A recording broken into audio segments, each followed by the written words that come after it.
পূর্ণেন্দু পত্রের লেখা কবিতা সেই গল্পটা। আমার সেই গল্পটা এখনো শেষ হয়নি। শোনো, পাহাড়টা আগেই বলেছি ভালোবেসেছিল মেঘকে, আর মেঘ কিভাবে শুকনো খটখটে পাহাড়টাকে বানিয়ে তুলেছিল ২৬ বছরের ছোকরা, সে তো আগেই শুনেছ। সেদিন ছিল পাহাড়টার জন্মদিন। পাহাড় মেঘকে বললে, আজ তুমি লাল শাড়ি পরে আসবে। মেঘ পাহাড়কে বললে, আজ তোমাকে স্নান করিয়ে দেব চন্দন জলে। ভালোবাসলে নারীরা হয়ে যায় নরম নদী, পুরুষেরা জ্বলন্ত কাঠ।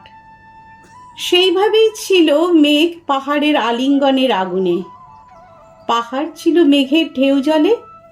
হঠাৎ আকাশ জুড়ে বেজে উঠল ঝড়ের জগঝম্প। ঝাঁকড়া চুল উড়িয়ে ছিনতাইয়ের ভঙ্গিতে ছুটে এলো এক ঝাঁক হাওয়া। মেঘের আঁচলে টান মেরে বললে, ওর ছুরি, তোর বিয়ে। এখনো শেষ হয়নি গল্পটা। বজ্রের সঙ্গে মেঘের বিয়েটা হয়ে গেল ঠিকই, কিন্তু পাহাড়কে সে কোনো দিন ভুলতে পারল না। বিশ্বাস না হয় তো চিরে দেখতে পারো পাহাড়টার হাড় পাঁজর। ভিতরে থই থই করছে শত ঝর্ণার জল।